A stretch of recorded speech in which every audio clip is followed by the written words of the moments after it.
want to identify with a group because you want people to identify with your group because that creates some sort of commitment to the group for the longevity of the group, the health of the group, for it to continue.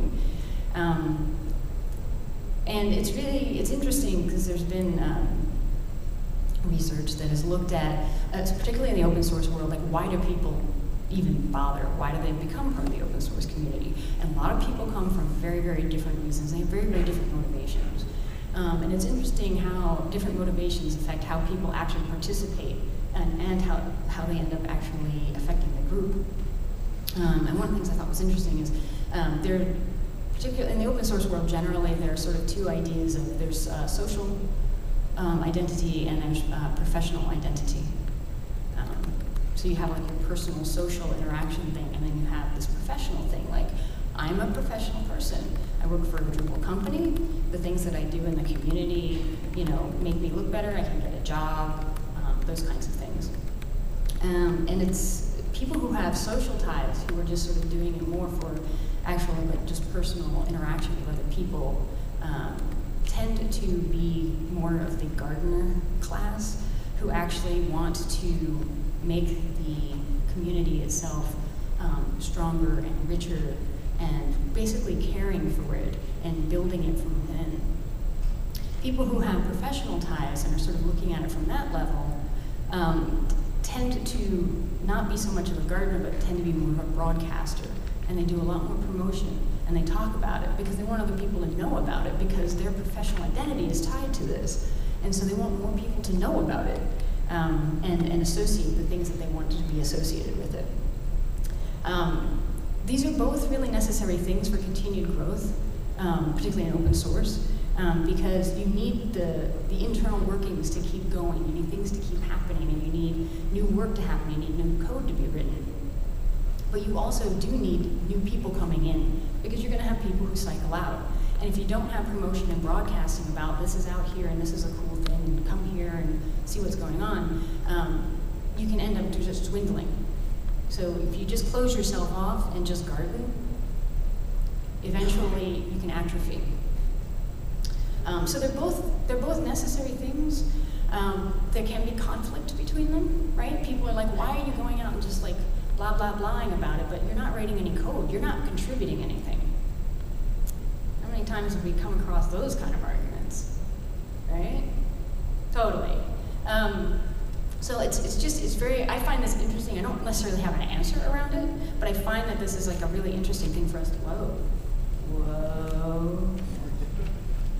The drugs are supposed to come at the end of the presentation. What's going on there?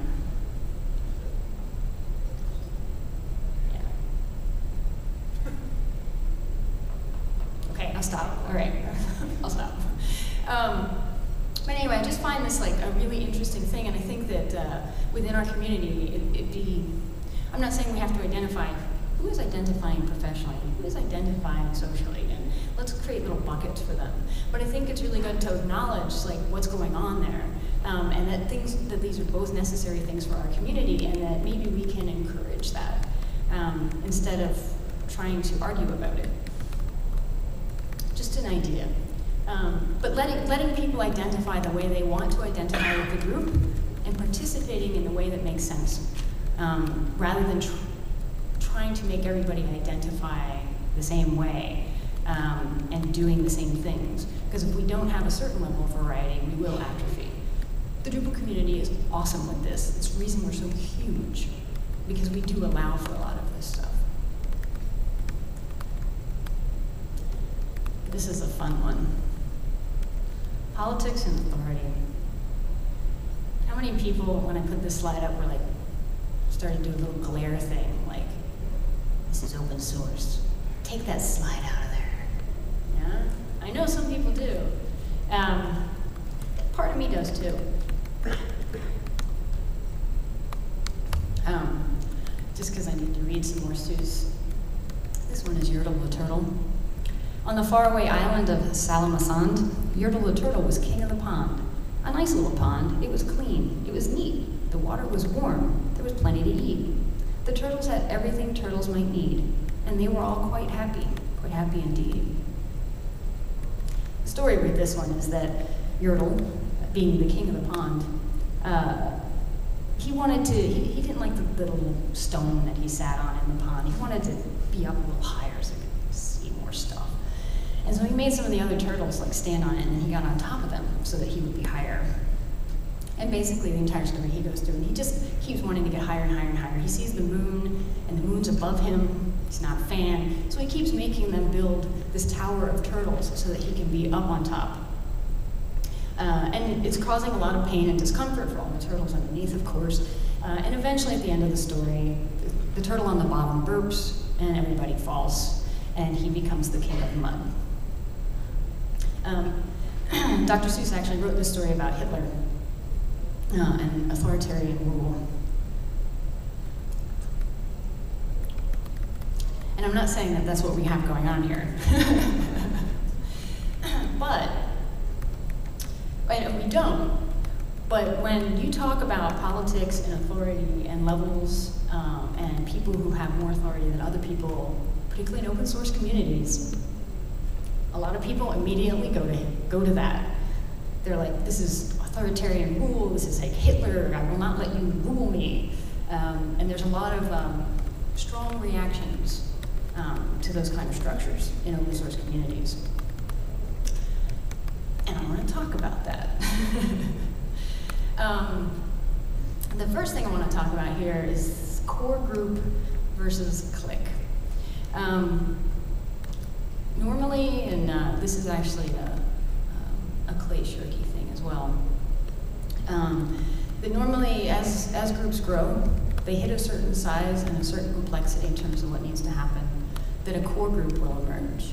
And the core group are the people who have, they dedicate themselves more to the actual gardening and making things happen. Their level of commitment is higher than the average person in the community, basically. And they take on more responsibilities and more roles. Whether it's formally acknowledged or not, it happens. Cliques are where people squirrel themselves off into a corner. The dictionary definition of clique is actually not particularly robust in the sense of like most people, okay, when I say clique, most people think of like high school, right? Or like, there's like some like group that's going over there and they're like snickering at everybody else or something like that. It's generally a negative term. But the idea with a clique is that it's exclusive and normally non-transparent. You are either in the group or you are out, and if you are out, you don't know anything about it, you have no part of it, and you're completely excluded.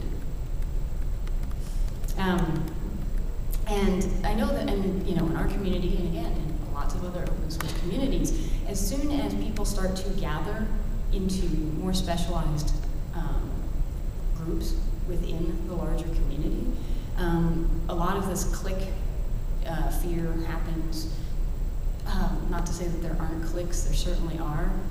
I think one of the key things between something like a core group that sort of naturally grows up, and a clique that would naturally grow up, is again this idea of transparency. When people go off into the corner and they're not transparent on what they're doing, and particularly if they're trying to have an impact on the greater community, that's when people get really nervous and people get really reactive. But the core groups exist, and they're for the good of the community and the project. If you don't have a core group in any project of any size, it's probably not going to last. But the core group needs to remain transparent.